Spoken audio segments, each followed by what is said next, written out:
आज हम जिस पुस्तक को हम देखने जाएंगे वह है अय्यूब की पुस्तक। पूरी पुस्तक को हम देखेंगे कि आखिर इस पुस्तक के अंदर चल क्या रहा है। पवित्र आत्मा के द्वारा ये जो पुस्तक लिखी गई और लिखने वाला और कोई नहीं, अय्यूब खुद है।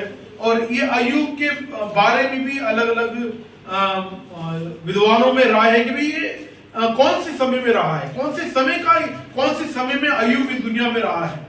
तो ज्यादातर विद्वानों का मानना है कि जो अय्यूब का जो समय था आज से लगभग 2000 यीशु मसीह के जन्म से पहले, मतलब यीशु मसीह के जन्म से पहले 2000 BC बिफोर क्राइस्ट, 2000 BC से लेकर 1800 BC के बीच में, मतलब ये जो अय्यूब जो रहा है, अब्राहम और जो क्या कहते हैं इसहाक और अय्यूब जो याकूब है, उस समय काल के दौरान ये रहा है। और अगर इस पुस्तक को पढ़ेंगे तो अपने जगह का ये एक अमीर व्यक्ति है, अपने जगह का एक प्रसिद्ध व्यक्ति है, नामी व्यक्ति है, सब उसको वहां पर जानते हैं। और इसके अंदर हम देखेंगे जो मुख्य जो लोग हैं इस पूरी पुस्तक के अंदर, अगर आप पढ़ेंगे जो मुख्य जो लोग हैं, परमेश्वर है सबसे ऊपर, अय्यूब है, उसकी पत्नी है, उसके 3 मित्र हैं। और यहां पर कुछ ऐसा हुआ है जो हमको सिखाता है कि हमें कैसे अपने दुख के समय में परमेश्वर पर भरोसा रखना चाहिए। अपने कठिन समय में परमेश्वर पर हमें विश्वास रखना चाहिए। कठिन समय किसी के साथ में भी किसी भी रूप में आ सकता है, लेकिन एक मसीह होने के नाते, एक प्रभु का भक्त होने के नाते, एक प्रभु का जन होने के नाते हमारा प्रत्युत्तर कैसा होना चाहिए, हम कैसे उस चीज में रिएक्ट करें। और यहां पर अगर हम पढ़ेंगे, इसमें अय्यूब की पुस्तक में पढ़ेंगे, तो मेरे साथ कोई मेहरबानी से पढ़े पहला अध्याय पहला पद से कोई पढ़ दीजिए तेजी से, जहां तक मैं बोलूं, जहां मैं बोलूं वहां पर रुक जाए। देश में अय्यूब नामक एक पुरुष था, वे खरा और सीधा था और परमेश्वर का भय मानता और बुराई से दूर रहता था। उसके 7 बेटे और 3 बेटियां उत्पन्न हुई। उसकी 7,000 भेड़ बकरियां, 3,000 ऊंट, 500 जोड़ी बैल और 500 गधियां और बहुत से दास दासियां थी। वरन उसके पास इतनी संपत्ति थी कि पूर्वी देशों के लोगों में वे सबसे बड़ा था। उसके बेटे बारी बारी से एक दूसरे के घर में खाने पीने को जाया करते थे और अपनी तीनों बहनों को अपने संग खाने पीने के लिए बुलवा भेजते थे। जब जब भोज के दिन पूरे हो जाते तब अय्यूब उन्हें बुलवाकर पवित्र करता और बड़े भोर को उठकर उनकी गिनती के अनुसार होम बलि चढ़ाता था, क्योंकि अय्यूब सोचता था कदाचित मेरे लड़कों ने पाप करके परमेश्वर को छोड़ दिया हो। इसी रीति अय्यूब सदैव क्या करता था। ठीक है, तो यहाँ पर अगर देखें तो अय्यूब के बारे में बता रखा है। अय्यूब मतलब उस समय का एक अमीर व्यक्ति है। उसके बच्चे किस प्रकार से एक दूसरे को बुलाकर भाई भोज करते थे, प्रीत भोज करते थे, मिलते रहते थे। और यहाँ पर देखते हैं कि अय्यूब का अपने बच्चों के प्रति एक लगाव है, कंसर्न है, और वो उनको इस चीज को ध्यान में रखते हुए, क्या पता उनसे कोई पाप ना हो गया हो, तो उनके लिए क्या करता था, पाप बलि को वो लगातार चढ़ाया करता था। अब यहाँ पर कुछ ऐसा हुआ जिसमें अय्यूब का, अगर इसके आगे पढ़ेंगे तो अय्यूब के जीवन में एक बवंडर आया जिसमें उसका सारा धन चला गया, जिसमें उसके सारे जितने भी बता रखे हैं यहाँ पर ये जानवर है वो सारे चले गए हैं। और यहां पर अय्यूब के बच्चे भी, अगर 18 पद में पढ़ेंगे, 18 पद को पढ़े, हमें क्या लिखा है, वे अभी ये कह ही रहा था कि एक और भी आकर कहने लगा, तेरे बेटे बेटियां बड़े भाई के घर में खाते और राख मधु पीते थे कि जंगल की ओर से बड़ी प्रचंड वायु चली और घर के चारों कोनों को ऐसा झोंका मारा कि वे जवानों पर गिर पड़ा और वे मर गए, और मैं ही अकेला बचकर तुझे समाचार देने को आया हूँ। ठीक है, तो देखिए यहाँ पर क्या हो रहा है। यहाँ पर ना सिर्फ उसके सारा धन चला गया है, उसकी जायदाद चली गई है, वरन उसके सारे बच्चे भी उसके अंदर मारे गए हैं, सोच सकते हैं कि कैसी स्थिति होगी कि उसके बच्चे भी मर गए, उसके सारा धन चला गया है, और एक विश्वासी है और प्रभु का भय मानने वाला है, परमेश्वर का जन है। और ये बात यहां तक नहीं रुकी है, और अगर हम यहां पर पर पढ़ेंगे आप दूसरा पद में, दूसरे अध्याय का पढ़ें आप, तो यहाँ पर क्या लिखा हुआ है, यहाँ पर दूसरे अध्याय से पढ़ें। फिर एक और दिन यहोवा परमेश्वर के पुत्र उसके सामने उपस्थित हुए और उनके बीच शैतान भी उसके सामने उपस्थित। ठीक है, तो यहाँ पर ये जो परमेश्वर के पुत्र और ये जो शैतान की जो बात हो रही है, ये वो सेना है, ये वो जो स्वर्ग से गिरा दिए गए हैं, ठीक है, ये वो है। और यहाँ पर उसके सामने उपस्थित है, वो परमेश्वर लेने बोले, परमेश्वर बोले देखो ये मेरा धर्मी व्यक्ति, इतने सारा सब कुछ हो गया है, लेकिन ये क्या हुआ है, इसका देखो शब्द इसकी क्या हुआ है, मैं निर्वस्त्र आया हूं, मैं निर्वस्त्र भाई चला जाऊं। यहाँ पर अगर 21 में पढ़े वो बोलता है कि मैं अपनी मां के पेट से निर्वस्त्र निकला और वही निर्वस्त्र लौट जाऊंगा। यहोवा ने दिया और यहोवा ने लिया, यहोवा का नाम धन्य हो, परमेश्वर का नाम धन्य हो। ऐसे शब्दों को बोल रहा है, कब? जब उसका धन चला गया, जब उसके बच्चे चले गए, बोला यहोवा ने दिया, यहोवा ने लिया, यहोवा ने लिया। और 22 में ऐसा लिखा है कि इन सब बातों में या अय्यूब ने ना तो पाप किया और ना परमेश्वर पर मूर्खता से कोई दोष लगाया। उसने कोई पाप नहीं किया, उसने परमेश्वर पे कोई मूर्खता से कोई बात नहीं करी, और उसमें परमेश्वर उस पर घमंड कर रहा है। जब शैतान आया, परमेश्वर घमंड कर रहा, देख मेरा भक्त कैसे अभी भी वो डटा हुआ पड़ा, यहाँ पर डटा हुआ पड़ा है। और यहाँ पर अगर हम पढ़ेंगे तो यहाँ पर 3 में क्या लिखा हुआ है? यहोवा ने शैतान से पूछा, क्या तूने मेरे दास अय्यूब पर ध्यान दिया है कि पृथ्वी पर उसके तुल्य खरा और सीधा और मेरा भय मानने वाला और बुराई से दूर रहने वाला मनुष्य और कोई नहीं है? यद्यपि तूने मुझे बिना कारण उसका सत्यानाश करने को उभारा, तो भी वे अब तक अपनी खराई पर बना है। क्योंकि वो खराई में बना पड़ा है, वो खराई में। और यहाँ पर ना सिर्फ उसके बच्चे चले गए, और यहाँ पर अगर हम आगे पढ़ेंगे 7 में देखो क्या लिखा हुआ है। तब शैतान यहोवा के सामने से निकला और अय्यूब को पाँव के तलवे से ले सिर की चोटी तक बड़े बड़े फोड़ों से पीड़ित किया। तब अय्यूब खुजलाने के लिए एक ठिकरा लेकर राख पर बैठ गया। ठीक है, तो यहाँ पर देखिए, ना सिर्फ उसके बच्चे चले गए, उसका धन चला गया, उसके शरीर में बड़े बड़े फोड़े निकल गए, ऐसा असाध्य रोग लग गया है जिसका कोई इलाज नहीं है। वो खुजा रहा है, वो खुजाता है उसको, वो राख में वो एक पत्थर लेकर उसको बार बार खुजा रहा है, खुजली से उसको अच्छा लग रहा है। और यहाँ पर उसको साथ में देने के लिए जो उसकी पत्नी दी गई है, पत्नी के शब्द कैसे होने चाहिए? पत्नी के शब्द कैसे होने चाहिए? पत्नी के शब्द उसके प्रेम भरे, क्या मैं तेरे साथ में हूं, तो जीवन में कैसी भी स्थिति है, तुझे बीमारी लग गई है, कोई बात नहीं, मैं क्या घावों में मैं मरहम लगाऊंगी, तेरे घावों को मैं ठीक करने की कोशिश करूंगी, मैं तेरे साथ में खड़ी हूं। और यहाँ पर देखो, लेकिन ऐसा कोई बात इसकी पत्नी के शब्दों में नहीं आए। और देखो उसकी पत्नी आगे क्या बोलती है? तब उसकी स्त्री उससे कहने लगी, क्या तू अब भी अपनी खराई पर बना है? ठीक है, तो यहाँ पर क्या बोल रहा है? यहाँ पर क्या बोल रही है कि तू अभी भी परमेश्वर के प्रति खराई में है। देख सारा धन चला गया, देख हमारे बच्चे चले गए, और देख तेरी तबीयत, तेरे अंदर फोड़े निकल गए, तेरी तबीयत खराब है, तेरे साथ में कभी भी कुछ भी हो सकता है, तू अभी भी खराई में बना हुआ है। और यहाँ पे आगे क्या बोलती है वो? परमेश्वर की निंदा कर और चाहे मर जाए तो मर जा। तो ये क्या बोल रही है वो? परमेश्वर की निंदा कर, परमेश्वर को शाप दे, परमेश्वर को शाप दे, परमेश्वर को शाप भरे शब्दों का इस्तेमाल कर, और तू मरना चाहते तो मर जा। सोचो, जिसका साथ उसको चाहिए था, जिसका साथ की उसको जरूरत थी, उसने क्या बोला कि कर, क्या कर तू उसको निंदा कर परमेश्वर की, और तू क्या हो जा, मर जा। और उसके 3 अच्छे दोस्त हैं, 3 अच्छे दोस्त हैं इसके।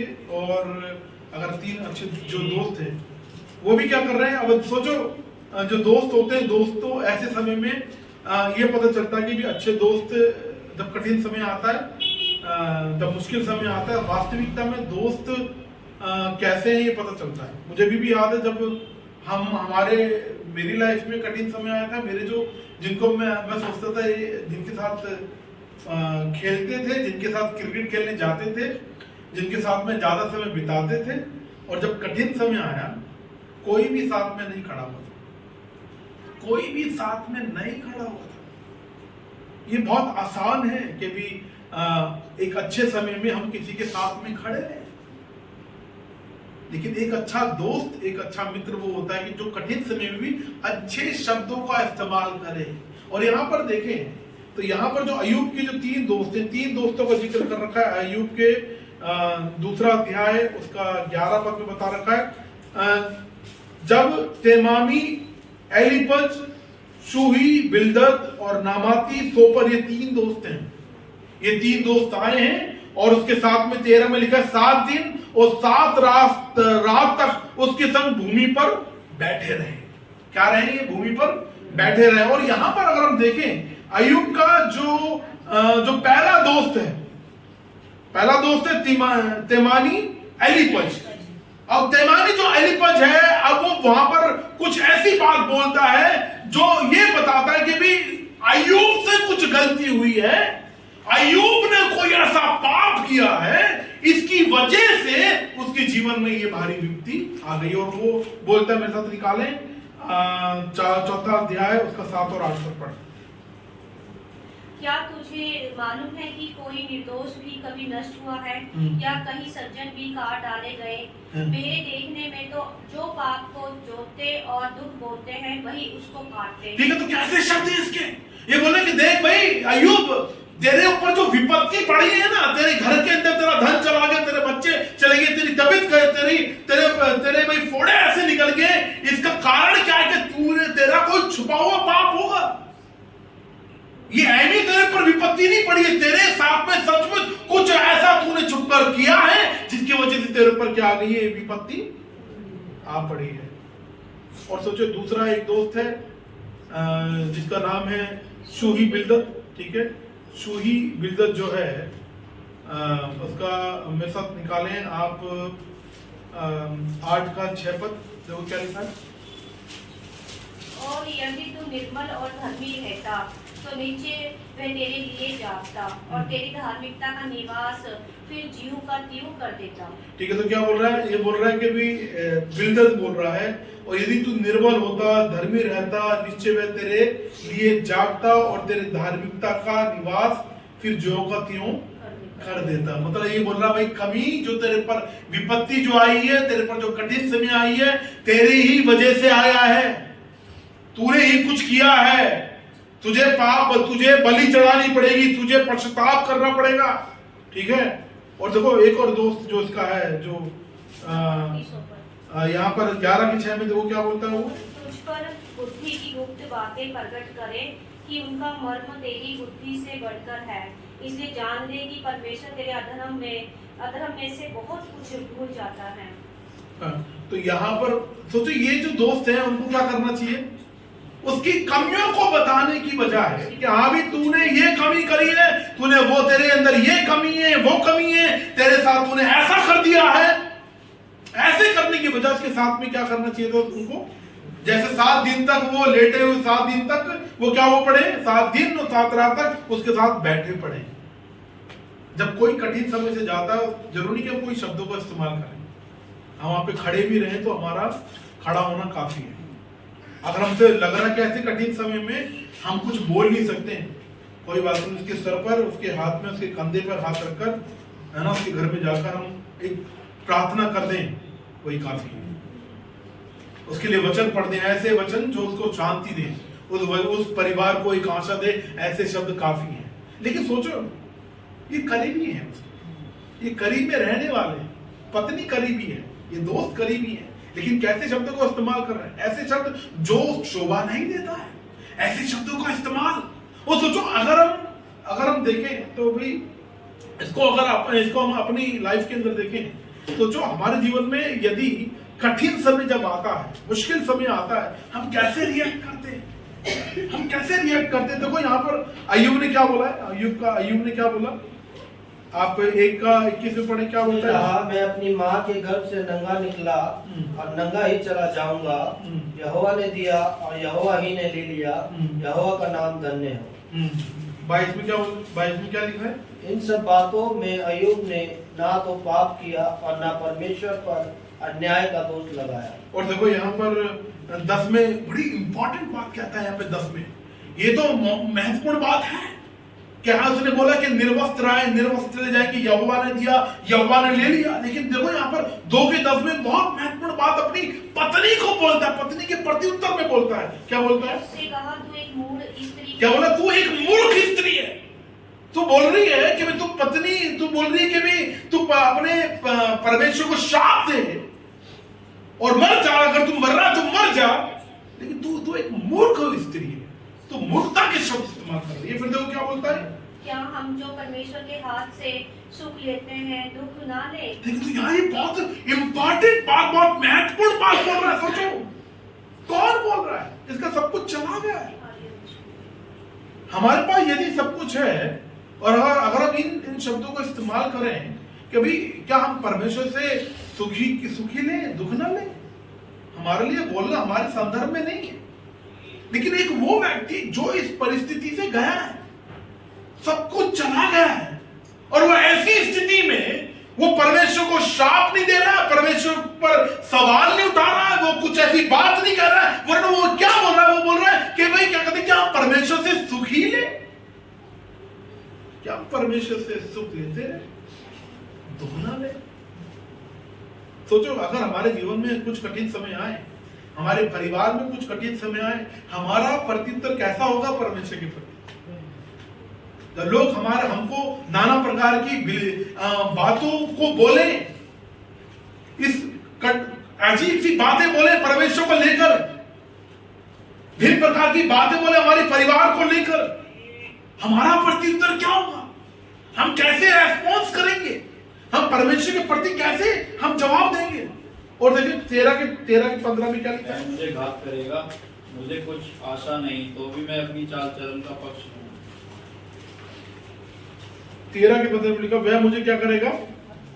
घात करेगा, मुझे कुछ आशा नहीं, तो भी मैं अपनी चाल चलन का पक्ष लूंगा। बोले चाहे वो कुछ भी करे, लेकिन मुझे पता है कि मेरा परमेश्वर मेरे साथ में, मेरा परमेश्वर मेरे साथ में। और देखो मेरे साथ और निकालें, क्या कहते हैं 19 का 25-26। तो नीचे है कि मेरा छुड़ाने वाला जीवित है और वे अंत में पृथ्वी पर खड़ा होगा। ठीक है, तो क्या बोला? मुझे निश्चित है कि मेरा छुड़ाने वाला क्या है?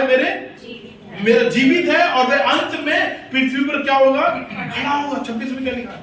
और अपने चाल के इस प्रकार नष्ट हो जाने के बाद भी मैं शरीर में होकर परमेश्वर का दर्शन पाऊंगा। और अपनी खाल के इस प्रकार से नष्ट हो जाने के बाद, मतलब सोचिए उसकी खाल क्या होगी? हमारी खाल के अंदर अलग अलग लेयर्स होती है। बोला अगर मेरी वो खाल चली भी जाए, है ना, नष्ट हो जाने के बाद भी मैं शरीर में होकर परमेश्वर का दर्शन पाऊंगा। चाहे मेरी खाल चली जाए, लेकिन फिर भी मैं परमेश्वर में बना रहूंगा, मैं परमेश्वर के करीब रहूंगा, मैं परमेश्वर के दर्शन को पाऊंगा। ठीक है, परमेश्वर के दर्शन को मैं पाऊंगा। सोचो ये पूरे, अगर इसे अय्यूब की पुस्तक को हम पढ़े, अय्यूब की पुस्तक के अंदर ये जो किरदार हैं, कौन कौन है भाई? उसकी पत्नी है, उसके 3 मित्र हैं, खासतौर से उसके जो 3 मित्र हैं, बड़े ही लंबे चौड़े क्या कहते हैं बातों को, वो भी उसकी कमियों को उसके सामने एक एक करके वो बता रहे हैं। लेकिन अय्यूब आराम से सुन रहा है, और आराम से सुनने के बाद जो उनका प्रत्युत्तर दे रहा है, उसका प्रत्युत्तर ऐसा नहीं है कि परमेश्वर के विरोध में बोल रहा है। परमेश्वर ने ऐसा क्यों कर दिया? बोला मेरा छुड़ाने वाला वो परमेश्वर है, मेरा छुड़ाने वाला। अगर आप इसको पढ़ेंगे, अय्यूब की पुस्तक को मैं इंकरेज करूंगा, पढ़े।